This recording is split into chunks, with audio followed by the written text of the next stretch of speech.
Hello, everyone. This is Melinda Russell with the Women's Motorsports Network. And if you're watching this on YouTube, you're going to be like, that doesn't look like a woman. And no, because sometimes I do what I call my bonus episodes. And a bonus episode could be a woman, a man, it doesn't matter. It could be a young kid, it could be an older person, but the bonus episodes are usually men. And the reason that we call them bonus episodes is because I do try to stick to women in motorsports for the regular podcast. But sometimes someone comes to my attention that we need to have on the show. And so instead of just like ignoring that, I like to have a way to interview people that I think should have a chance to tell their story. And so tonight, the bonus episode is Kyle Lockrow. Kyle was suggested to me to interview, that he has a great story. And so we're going to find out all about Kyle tonight. So Kyle, I just want to welcome you to the show. Hi, Melinda. Thank you so much to you and all of your audience and everybody on your show for having me on. And I'm glad that I'm on for a good reason. It's not because I'm a bonehead or something. No, absolutely not. No, not that at all. So, Kyle, first, why don't we get to know you a little bit better? Would you share some things about yourself that you're willing for everybody to know? Well, I'm 33 years old, and it's been a journey with the racing. I started at 17 years old. I started having a passion for NASCAR at 7 years old. I grew up watching Hanna-Barbera flavored cartoons with Scooby-Doo, Flintstones, Jetsons. When Melling Racing and Diamond Ridge had the Cartoon Network cars in the late 90s, it was a big motivator for me to really get into NASCAR, and it helped me as a child, as it did for many others that I've heard about over the years. But I also had some close family friends that I went to school with. Their oldest son, Andrew Montag, his dad, Denny, and then his mom, Molly, they introduced me to the NASCAR 98 PlayStation 1 console game. And from then on, it was, some call it a passion, others call it an obsession, potato. But for me, it was something that I shared very deeply. And it was something that me and my grandmother, who on my mom's side that's no longer with us, we watched every weekend. And she swore that the day she retired, she swore I was going to get to go cup racing, or I was going to make it to cup somehow. And she was going to get an RV and follow me around every week. So it was something that I could share with her. I was very close with her as a child, and we collected a lot of diecasts when I was a kid. But from there, it not only grew into me being a fan, but when I was 17 years old, I actually decided I wanted to give it a shot. I had an injury in high school when I was a wrestler and did a few other sports. When the doctor, after the surgery, and the doctor said, you can do this again, but I don't know if I can fix you up again. So I said, you know what, let's give this racing thing a shot. I always was on the simulator as a kid with the NASCAR Papyrus games, and I really just wanted to see if I could make something out of it. So I started in late models for some testing, took a step back, really got my racing going in 4 cylinders and Legends cars, worked my way back to late models, did some ARCA testing at short tracks, and ultimately ended up at Daytona by accident. And I've just progressively rolled into different series. I've tried to diversify myself, road racing. And from there, now I've moved up into ARCA and hoping starting next year to be in the NASCAR Craftsman Truck Series as a development driver for G2G Racing, Tim Vienn's Toyota operation out of Mooresville. Well, that's a pretty exciting story to hear. And, you know, Kyle, what you just said to me is has been a lifelong dream for you, but for a lot of young men and young ladies. They get introduced to motorsports, and then whatever happens. They get hurt here, or they get introduced to it somewhere else, and they're like, I think I'm going to try this. I think this is something I want to do. And it takes a lot of work. It takes a lot of motivation and passion and money, right, to get there. And so I admire that you never gave up. And at 33, you're still young. You know, I have to laugh I when don't feel it some days, not to interrupt you, but I don't feel it some days. Some days I wake up and I went, wow, I'm about a day over dead. yeah. But in NASCAR, they talk about Kyle Busch and some of them. Oh, they're the older ones, and they are the older ones in the series compared to like Carson, who's 20. But 33 is still young. You have plenty of years left to race, and so give it a shot, give it your best, all, and we're all going to be cheering for you. So what is it about motorsports that you just could not get it out of your blood? For me, motorsports has just always been something that I felt like I've been naturally good at compared to where stick and ball sports. I was never the most athletic. I don't come from the most athletic background in my family, let's say. I mean, my mom was a decent athlete. My grandfather was a pretty good football player. My dad is very book smart, and my dad is just very good. He wasn't really into sports. Just wasn't, not that he wasn't exposed to it, but just wasn't for him. And I feel like it actually benefited me a little bit because he's been hard on me to an extent about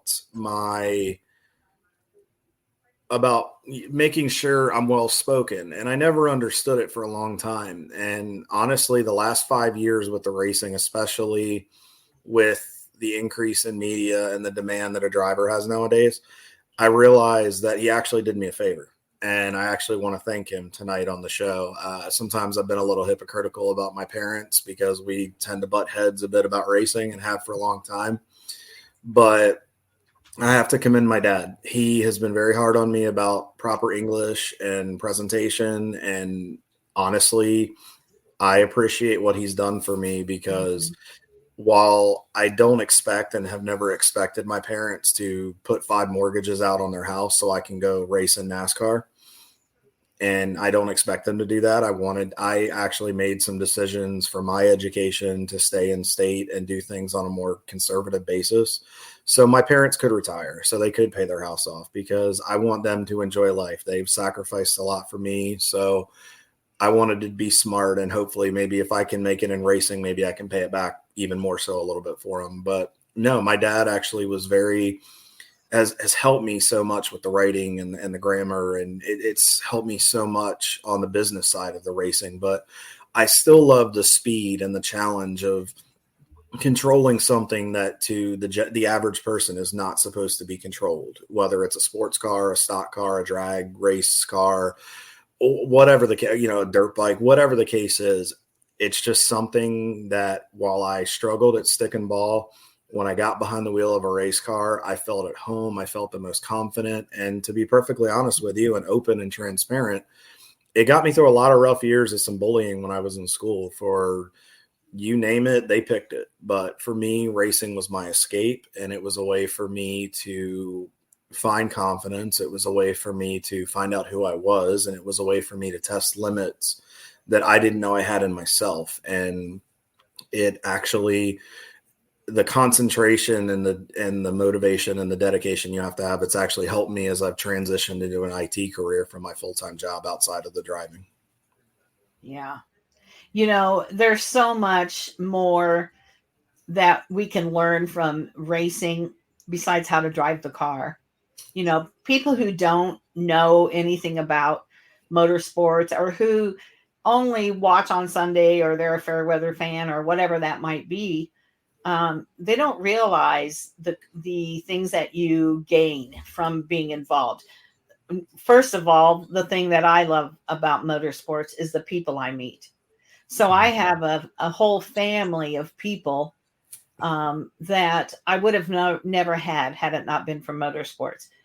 The confidence that you gain by having a goal, setting yourself up, maybe a challenge to do this, and then you are successful at it. There's so many things, Kyle, that we can't even explain to people. Really, they have to experience it. It's just like a fan, to put it a little more into perspective for the listeners. there's so many people that, while Fox and NBC and ESPN over the years and TNT and others have done a yeoman's job of giving spot on coverage each and every weekend, while we may not disagree, or we may not agree, or we may disagree with what the announcers or the play-by-play analysts may have to say, or we may see favoritism, let's say, just we hear all kinds of things in racing, let's say. But what I hear most is, it looks boring. It looks like you're just in there on a Sunday drive and you're turning left, and then you go left again, and then you go down a straightaway and you happen to make another left turn. And what they don't realize is, until they actually go to the track, and to your point, and they meet the fans and they see the passion and the love and the disdain they have for some drivers and personalities in racing, let's say, especially in the rivalry cases. But when they can see it, hear it, smell it, experience it, feel the vibration of 30,000 horsepower firing up, going around the racetrack every weekend. And then when they can see it, especially at the short tracks and the road courses where they don't run the right side windows sometimes, it really allows those fans, especially when you sit up close at places like Richmond or Bristol, Martinsville, or even at like Watkins Glen when you're at a road course, you can see the drivers in there, the men and the women who are putting their lives on the line, shifting, driving those things, fighting those cars. Because, I mean, it looks easy on TV, but we all know a race car could be a winner one week and it could be a dumpster fire the next week on lap one. And you've done nothing to it.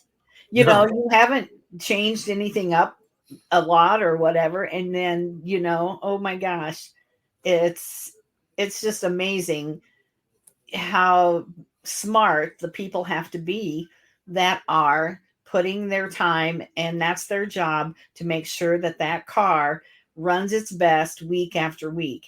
And like you said, some weeks it's great, and the next week it's at the end, and you're like, what the heck happened? I know it's incredible. You finish well one week, you put it up on jack stands. We're not going to touch it. We're just going to flip the setup, make a couple air pressure changes, maybe adjust the bar for going from a Kansas to, let's say, going to Phoenix. And next thing you know, you come out and you decide to take the same car because you like it and it ran well. And then all of a sudden you get to the track and you unload for practice on Friday or Saturday, and you're like, we're out to lunch, boys. What do we do?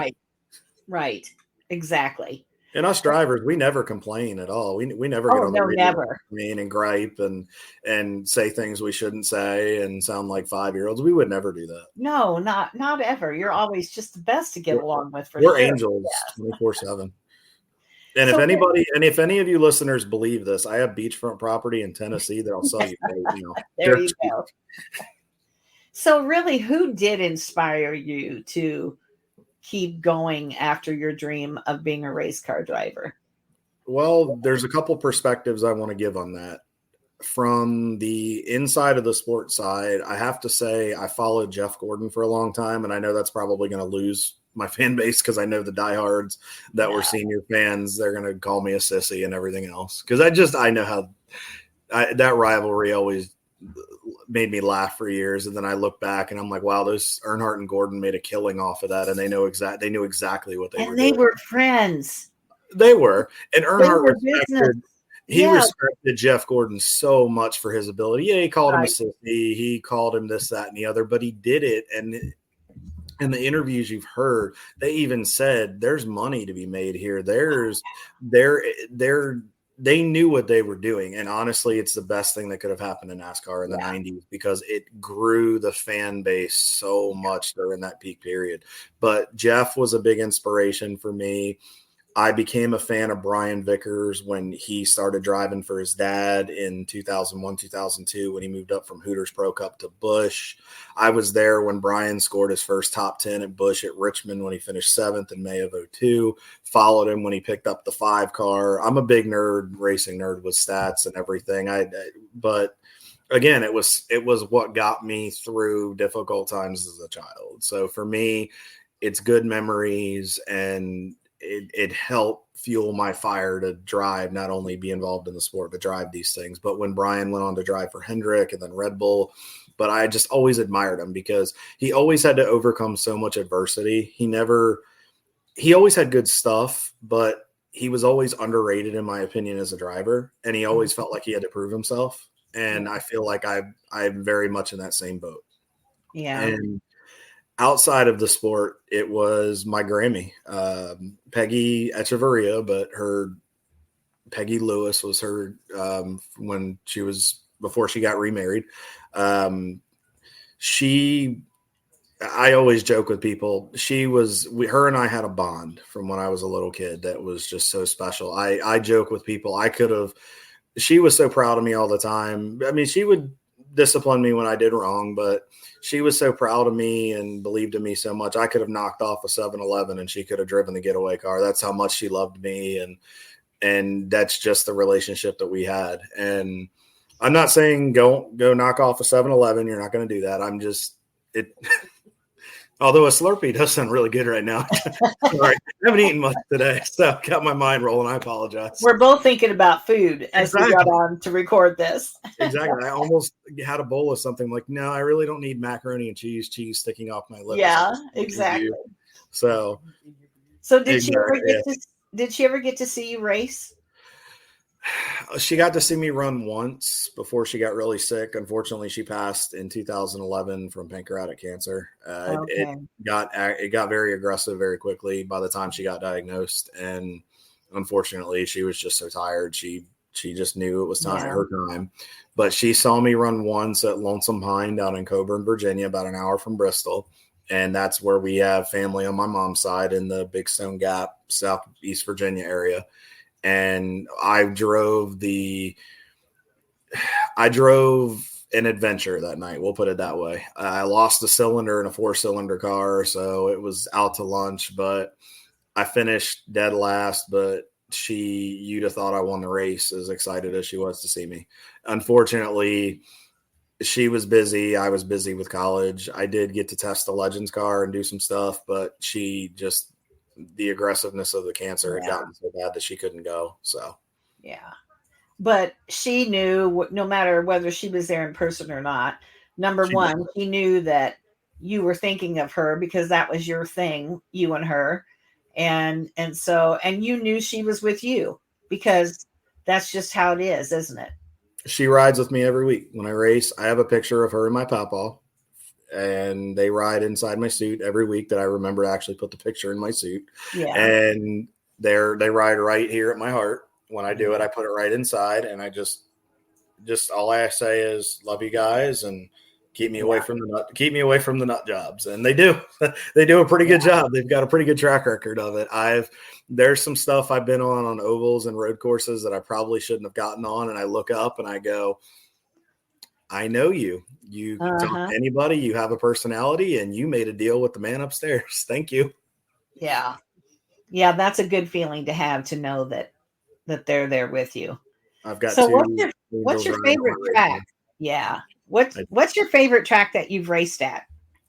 Ooh, so I'll give you a couple perspective. I'll give you the oval side and the road course side, because with doing the NASCAR stuff and the endurance road racing, I have a few. I've always loved Richmond. I've seen races there. I've done a little bit of testing at Richmond. That place has special to me for a few reasons because of it. So I love Richmond. I like Charlotte on the oval side. I've had a little bit of success in testing there. It just seemed to suit me. And I made my debut at Kansas. I loved Kansas the way it drove. I like Martinsville. Haven't been there yet to drive it. I'm hoping to race there in Bristol next year. We can get into that later. And then if given the opportunity, I want to go run Homestead next year. I love that racetrack since they've done the work that they've done to it. It's one of the few tracks that they haven't screwed up. So at least in my opinion, on the road course side, I love Watkins Glen. I have fallen in love with that place since the first time I turned a lap. I like Sebring. It's a challenge. It's rough.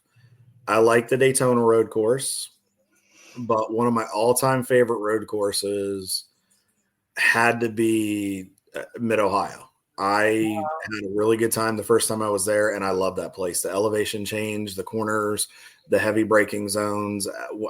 First time I was there, I had a BMW I was driving for a team called Racer X. Wasn't even supposed to be in the car that weekend. It was supposed to be in the team car. Something happened in practice. The owner decided the co-owners threw me in the car for practice. Friday, I came out of the box pretty quick. And he's like, yeah, he's mine for the weekend. So you're going to have to find another driver. And we just had a really good weekend. I had some co-drivers that were a little bit less experienced at road racing. So I was trying to help them as much as I could, but Mid-Ohio just suited me for some reason. Mm-hmm. So I'll tell you a funny story about Mid-Ohio. So my husband and I both have motorcycle licenses, and he got his when he was like 16, and I got mine when I was 50. So it's a second marriage. And so when I met him, our first date was actually on a motorcycle. Oh, wow. But Mid-Ohio was someplace that my nephew raced back in the day, and my husband had never heard of it. So when we got married, I said, "You've never heard of Mid-Ohio and the superbike races?" And I couldn't believe it. So I said, "Well, we're going." So we went probably 10 years in a row there. And we love that place. We sit up on the hill right by the keyhole. And then sometimes we go down and sit in the shade where all the trees are along the line there. And we love that track. So I can see why driving it, I can see why you would love that track. It's fun though. It's fast, but it flows. When you get through turns 4, when you go past China Beach, as long as you don't end up at the beach, Yeah. and to go in through that 4 through 6 section and just going up over 7, and the car gets real light. And if you can be smooth and be disciplined, you can really make up time there. And you've just got to be really smooth. And thankfully they're repaved. They've repaved it. They're announced that they're going to put some fresh stuff down, which has been good. It's been overdue for a while. Yeah. Hopefully it's a pavement that is a little more favorable in rain, because it's slick in the dry and it is an absolute monster in the wet. Ask anybody that's driven Mid-Ohio, bike, car, whatever. Yeah. That's a great track. Absolutely love it. Yeah. So what's been the biggest obstacle that you've had to overcome as far as, being a driver or getting to, ARCA or beyond? What's been the biggest obstacle? That I don't come from a family that gave me a trust fund that I can spend at will. Yeah. Let's be realistic. I'm not going to sugarcoat it. Yeah. I don't come from money. I'm not going to ask my parents, like I said earlier, to pull out 5 mortgages for me to go race and sacrifice their life for something that ultimately could go away tomorrow. I mean, injury or sponsor money dries up. I mean, it's a very volatile sport nowadays, especially in the economy that we're in and we've been in for quite some time. Mm-hmm. So money's been that, but also just, I don't have the name Burton. I don't have the name Elliott. I don't have the name Blaney. I don't have a name attached to me. I mean, nothing against those guys, but I don't have that name. Right. Lockrow is not a name that's been in motorsport since the 80s or 90s. Let's be realistic. Yeah. I am a very unknown individual. I've kind of come out of the woodwork in a sense. I've tried to make an impression on people, but I'm trying to do it in an old school manner. I want to prove that the little guy can still make it. I'm determined to show that the little guy can still make it.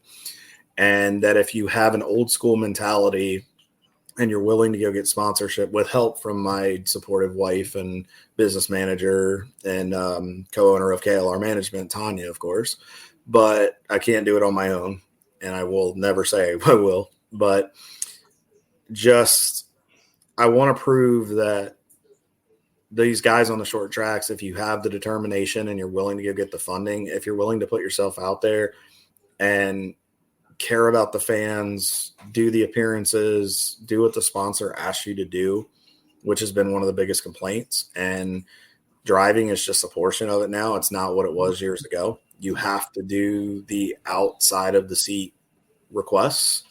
And that's something I'm very adamant about. Hence why I thank my dad adamantly for being so hard on me about my English language and just my writing, because I write my own press releases. I try to just make sure that sorry. And Sorry, I got distracted for a second. Okay. So you run, let's talk about that a minute. One of my biggest pet peeves is when I'm on social media and it's not like they're using those like intentional abbreviations like LOL. No, they just can't spell and they don't capitalize. And I'm not the grammar police, but it is annoying to see that. And when you see people notice that, like if there's a sponsor looking at your social media, and they do before they sponsor you, they're going to be watching what you're doing. Mm-hmm. And they see that, what you're posting and it's not spelled right. And it's not a lot of those things. They are going to think twice about having you represent their brand. And so you are very right. And a lot of people don't think about that. They don't think about how they come across outside of the racetrack. Now, and a lot of drivers don't realize that these companies, it's a risk for them to get involved. You are an extension of ABC organization, whether it's small, midsize, or a large corporate enterprise. You are an extension of their marketing department. Mm-hmm. You hold a responsibility to make sure that these people have what they need and to make sure that you take care of them, that their investment is taken care of and protected as their brand is, along with yours at the same time. It's a big responsibility, and it takes a lot of practice, a lot of nurturing, and a lot of just being self-aware. And you always have to have your head on a swivel and making sure that you're not saying the wrong thing, doing the wrong thing. You want to push the limit of having a personality, but you also, with today's climate, you also can't go over the edge to where then unfortunately you become a flight risk, and then that investment goes away. So it's a fine line. You have to be well-spoken. You have to come across educated, but you also want to be relatable to the common fan and to the common individuals that support motorsports, especially the short track and the grassroots stuff, because those people, sometimes those folks that are only able to go to the grassroots stuff, that investment goes a long way, because a lot of them are blue collar folks that it takes a lot of their income to go. So you want to make sure you're giving them the best bang for their buck, because a lot of times they're the ones that support ABC sponsor or partner that's in your car. So for me, it's important. That's why I said old school, and I apologize for a minute ago forgetting I was checking something off the camera. We've got 2 cats, so I wasn't sure if I was getting ready to get attacked at my feet. So they like to do that when I'm busy. But anyway, where I was going with it was you have to be careful, but you want to give an old school approach, where a lot of these drivers nowadays tend to shy away from the fans and don't want to be bothered with it.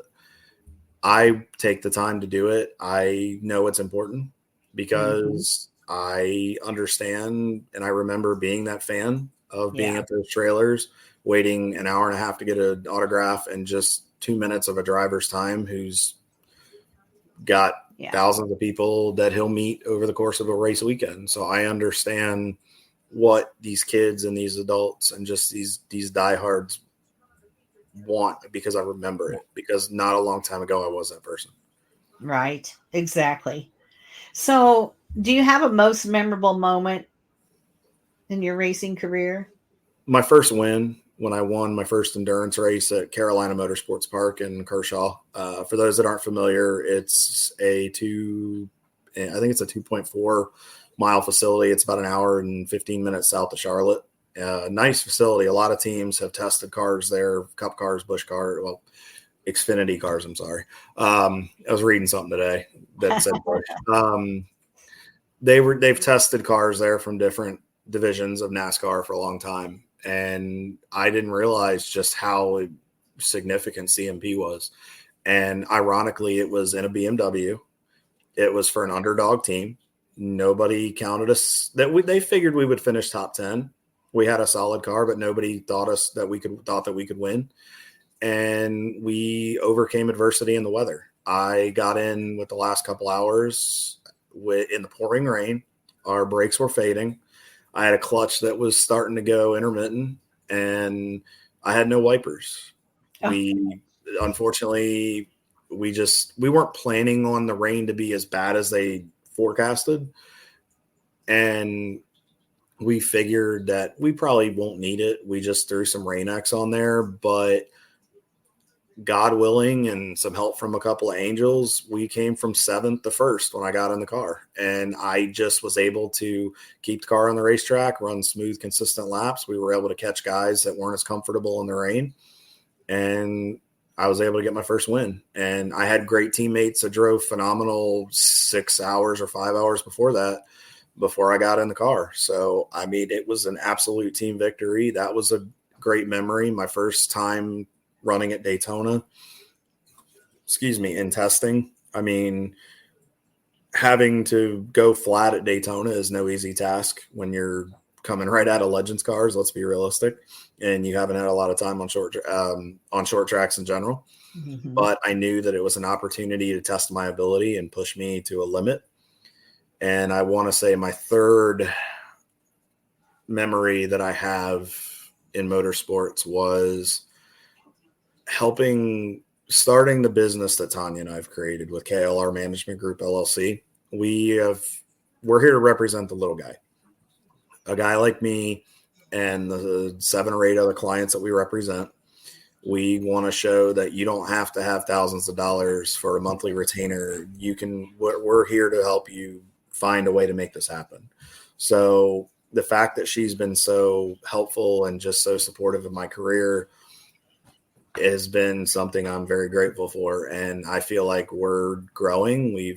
We're turning a lot of heads. We're making some waves, and I think we've got some big things coming in the next couple of years, and I'm excited to see where we go. Yeah, that's exciting. And, there's so much more to motorsports and being a driver and getting a ride and all that than what your average person understands or even knows what it takes to do it. And the fact that you have seen the need for having a business where you can help others is remarkable. And I love seeing that for sure. And, you just never know, like we were talking earlier, you never know who's watching or who might be behind you or whatever. But for people to get their name out there and get noticed is really difficult, because when you think about how many tracks there are and how many drivers at each track, and there's always those hidden gems of drivers all over the country, but if they don't get themselves noticed, then it's really hard for them to move up or to get up into even the ARCA series or the trucks. And so it takes somebody like you, Kyle, and your wife to do what you're doing to help those people. And that's a really, really good thing that you're doing. So I appreciate that we can tell your story and let people know. Well, we appreciate that. It's been a long journey so far. I mean, it's incredible to believe that we've started this just a little over 2 years ago and that we've grown as much as we have. And a lot of people think there's this huge team of people behind us, and it's just the 2 of us. We do everything on our own, other than one intern that we have who's also a driver that we represent with Camp Teague. He's a 19-year-old that we just brought on recently, and he's looking to help get some extra college credits. He wants to learn the business side, so we brought him on as an intern to help out when Tanya's tied up with some stuff, but also to understand what it takes on the business end. I do a lot of the back end stuff and some of the website based and some of the graphic work, but she handles the day-to-day operation. She's hammering the phones with the emails, doing the representation, pitching proposals, pushing decks, doing a lot of the social media. I mean, she's phenomenal at what she does. And we've made a really, really good team. And we're just hoping to give the little guy a shot that you can still do this. And we're not going to charge you an astronomical amount of money to do this. Yes, we have to pay bills and make sure costs are covered, but we want to show you we can get this done. And where others falter, we're going to pick up the slack and go back to the basics of where things should be in this sport. And we're going to make sure that those activation elements that were missed or overlooked by others, we're going to pick up the pieces and do double and triple what was promised. Yeah. What is it they say? Under promise and over deliver. Correct. Yeah. That's a good motto to run your business by for sure. So, fans, I'm sure you've got some fans out there. Do you have a fan experience or a fan story that you want to share? I've got a few.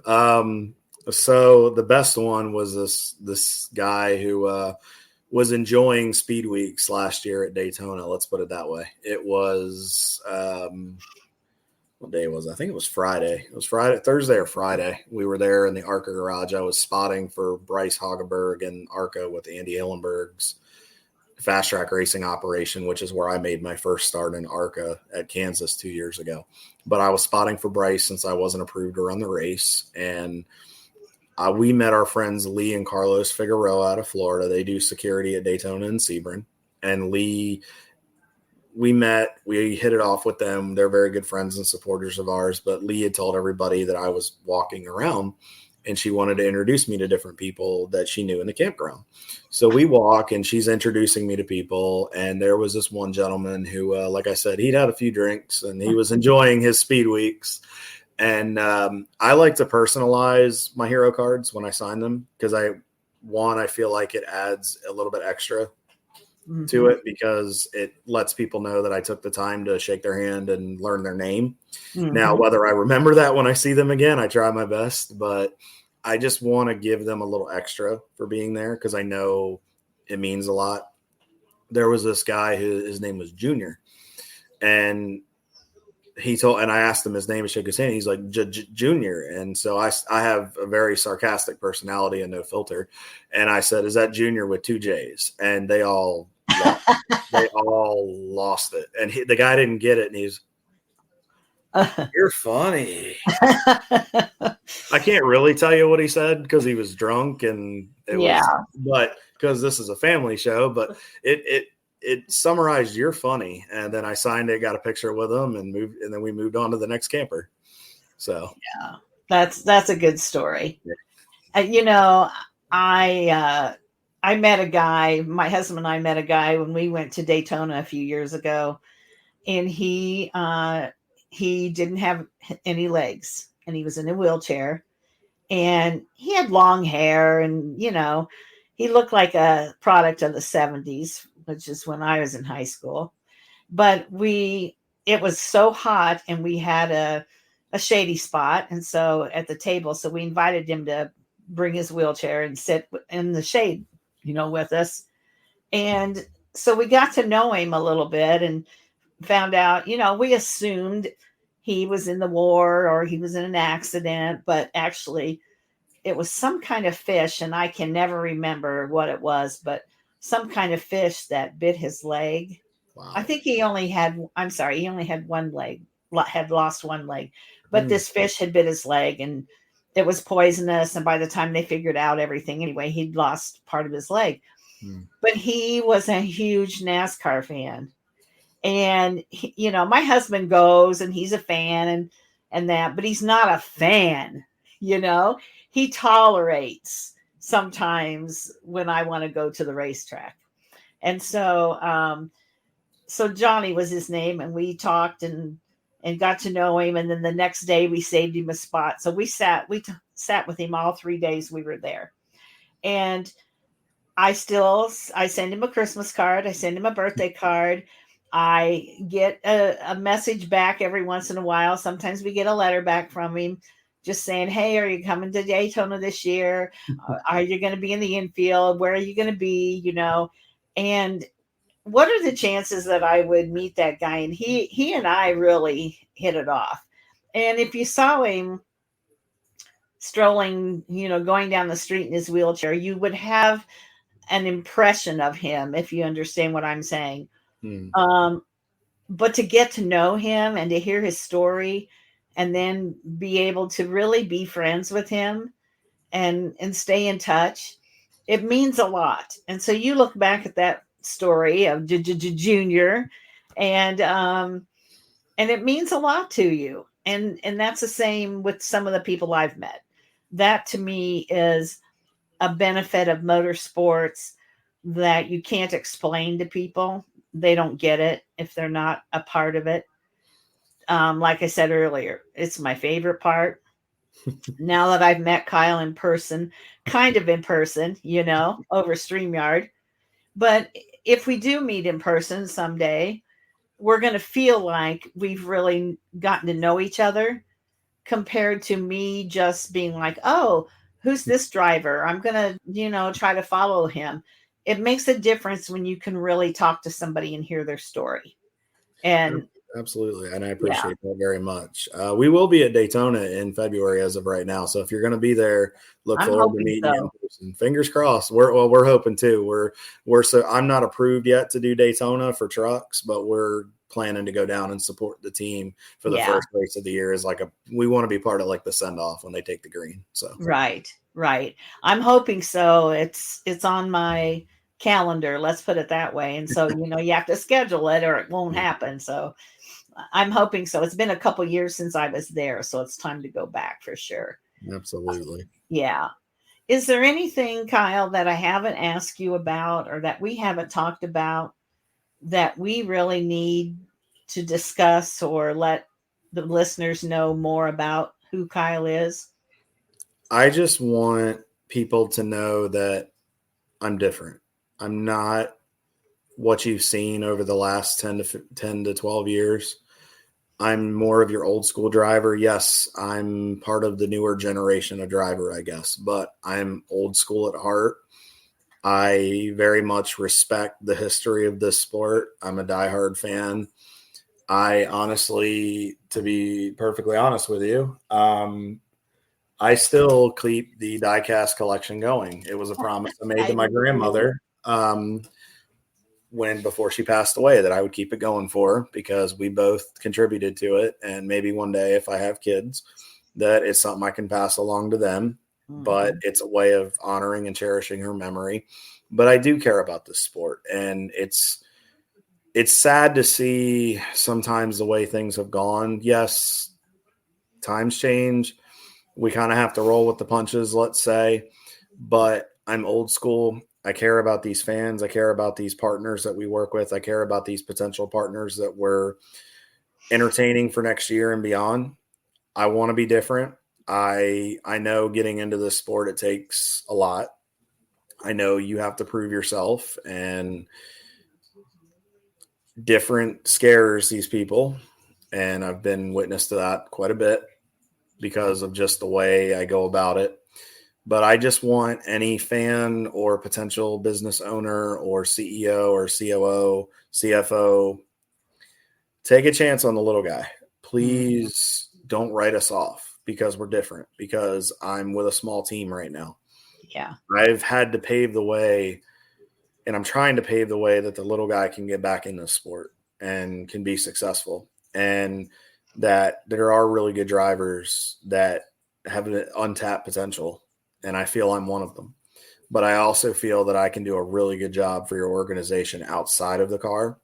Yeah. And if you feel like you faltered in a former program, reach out and find out how to get involved with me, because I'm different and I want to bring this sport back to the glory days. I want to help bring the sport back to the glory days that it had. And that I'm open to doing different disciplines of motorsports. I want to look at doing some IMSA as well. My goal is to do the Rolex 24, whether it's in a prototype or a GT car at some point, because I just love that race. I fell in love with it first time I watched it in 2005. But just take a chance on me. I'm different.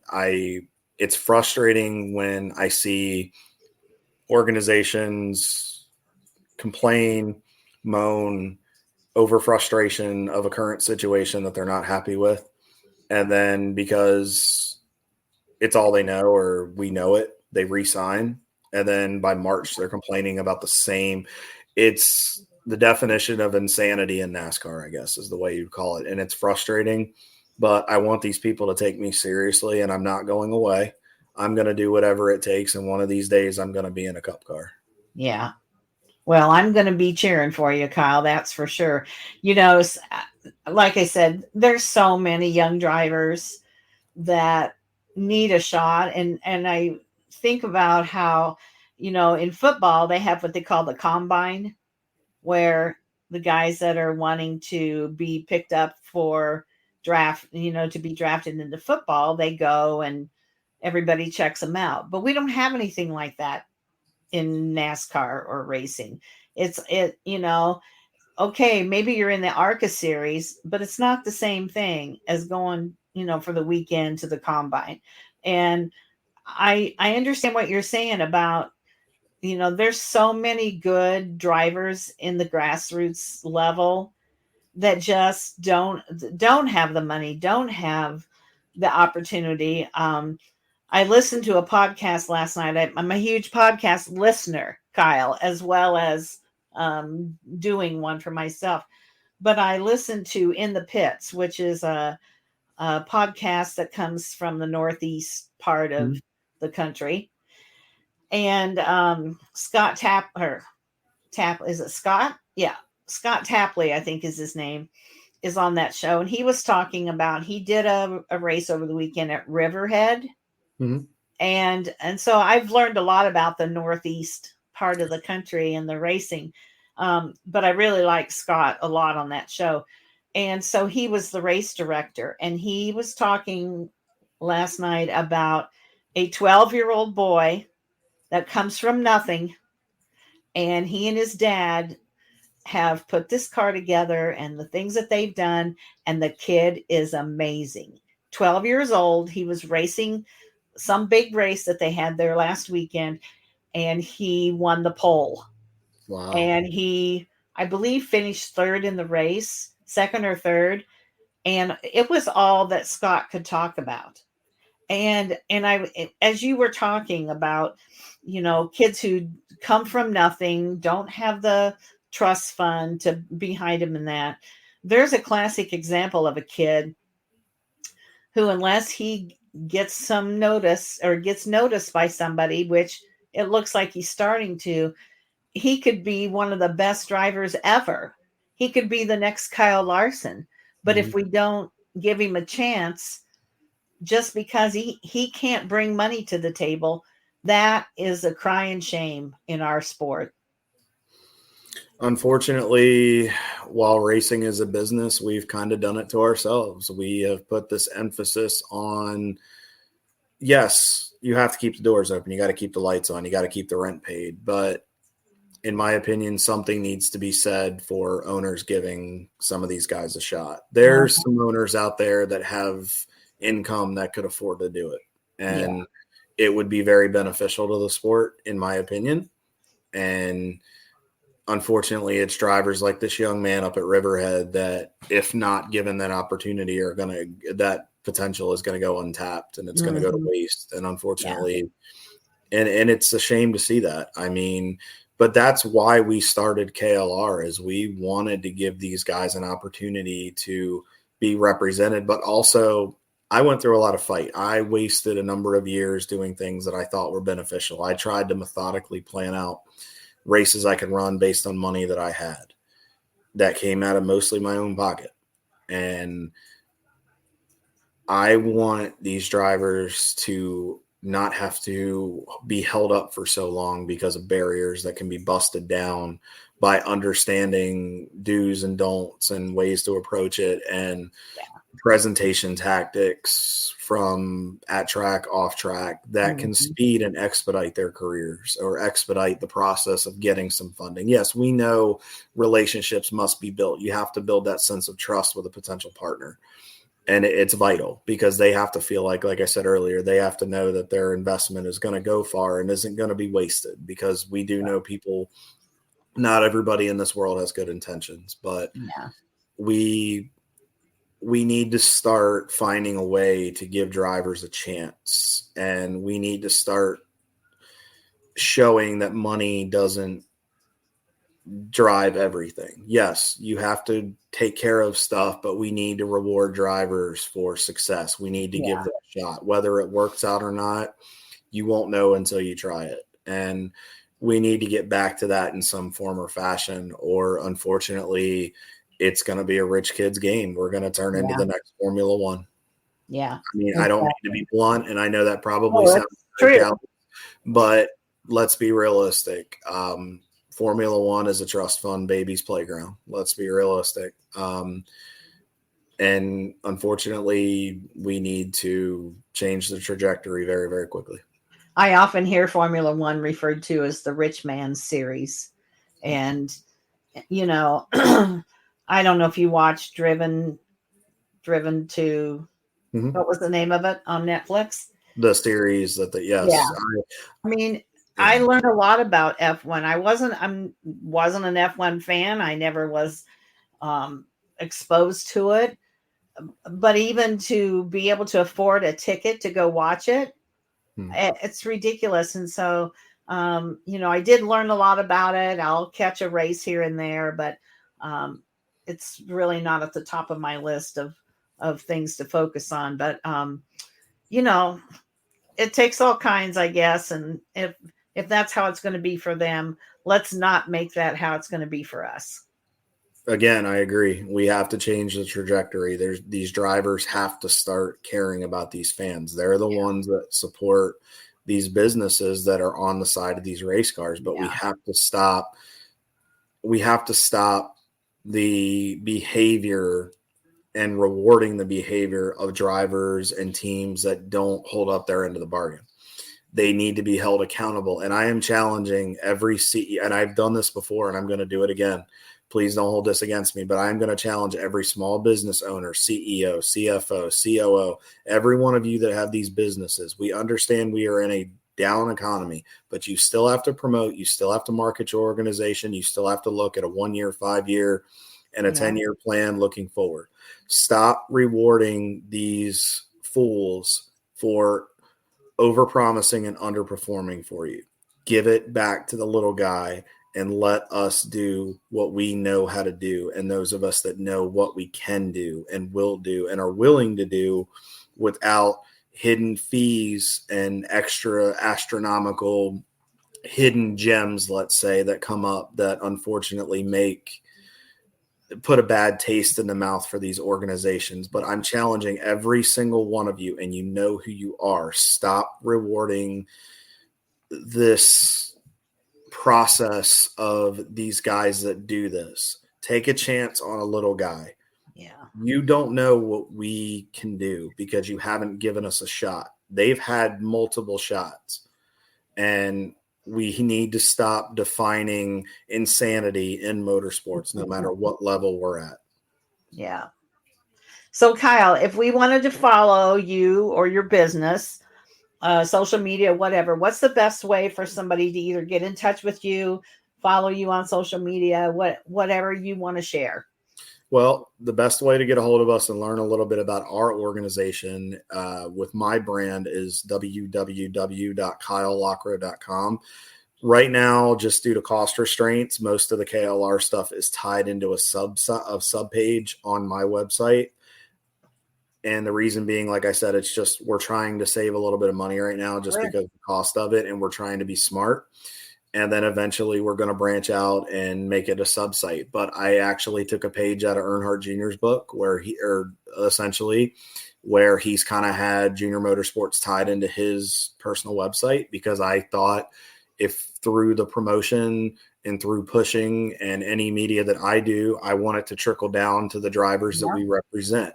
So you can reach out there. I'm on Facebook, Instagram. I still have a TikTok at this point. We have a management Twitter with KLR Management.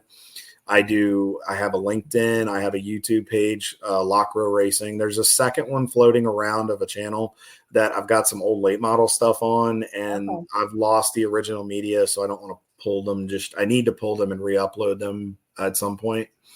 But at that point, we've got a lot of that. And if you want to find a way to get in touch with us and you want to get involved, or if you're looking to, and you have a driver that needs representation, you can reach out to Tanya Banning Lockrow.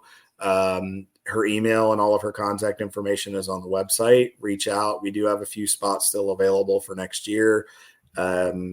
Obviously, it just depends on how much help that we have. But if anybody needs advice, if they need some coaching on a simulator to get more apt for the season, if they need some help, we have multiple facets of this business that we do. But if you want to partner with my brand specifically, she's the person you reach out to. We have decks and proposals available, and we will tailor them to any budget or, restrictions or needs that you have for your organization, or, let's say programs you want to emphasize on in 24.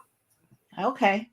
Sounds good. There's a lot of ways they can get in touch with you. And if they can't find you somewhere, which I can't believe they wouldn't, they can always reach out to me and I'll be able to connect you as well. So, Kyle, I really appreciate your time.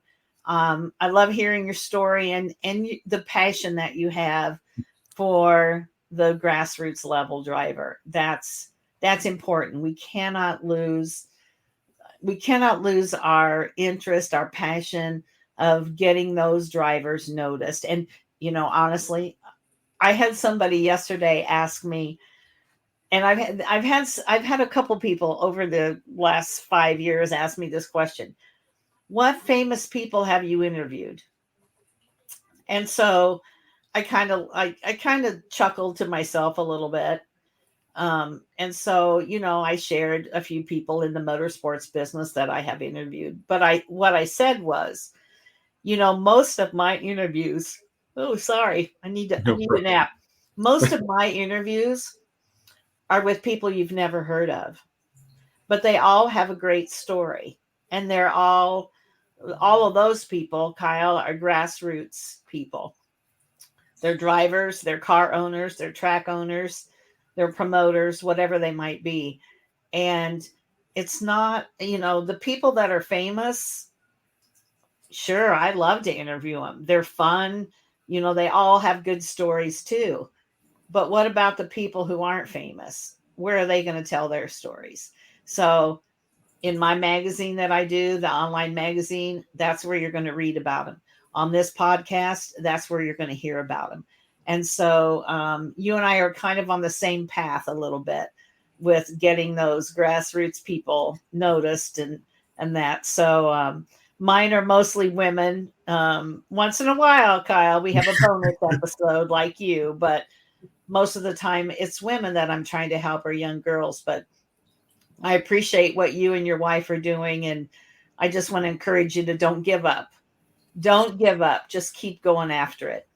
It's hard some days, I'll be honest with you. I mean, this year we had an okay year, but I'll be honest with you, it was a dumpster fire this year. I mean, if it blew up, if it broke, if it did this, I mean, we had a couple good finishes, but if it could go wrong this year, it did. And honestly, I'm ready for December 3rd. I'm looking forward to Indianapolis for the PRI show to go for some networking, but I'm looking forward to December 31st at 11:59, flipping over and starting fresh next year. Because I tell you what, I mean, we capped off the year with a 5th place finish at Dominion in the 6 hour there, and we've got some real positivity going into next year, and we've got a lot of great leads that we're talking to, but I am ready for a fresh start, and I need a change of the racing gods to shine on me next year. Yeah. I'll be at PRI on Friday, and I'll actually be so this year they're having something called the podcast stage. Oh, okay. I think it's something new. I didn't go to PRI last year. It's been 2 years since I was there, but apparently they have called the podcast stage, and they're going to have people doing their podcast or interviews from that stage that people can listen to and watch and whatever. And I'll be there on that stage Friday from 9 to 9:45. So if you're around, make sure you come over and flag me down when I'm done so that maybe we can meet face to face. We're looking forward to it. Now that you've said it, I know Tanya just over in the back. She's in the background, keeping an eye on me, as always. Keeping the cats away, but also keeping me in line. But no, we'll absolutely make sure that we make time to be there. And I can't thank you and your folks enough and your fan base enough for being gracious enough to let me invade the women's world for an evening.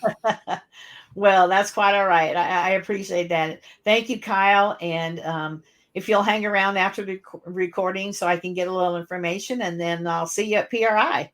Sounds great. I hope everybody has a great holiday season. Have a safe Thanksgiving, a safe Christmas, and just a little side note personally for me. I've been a victim of a drunk driving accident. Please, everybody, just drink responsibly this holiday season. Spend it with your loved ones. Don't spend it in a hospital or, end up in a grave over a mistake. So please just be responsible and let's go into the new year strong. I agree. Thank you for that, Kyle. All right, everyone. That was Kyle Lockrow.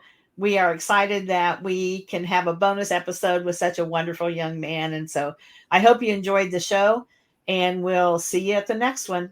Good night. Good night, everybody.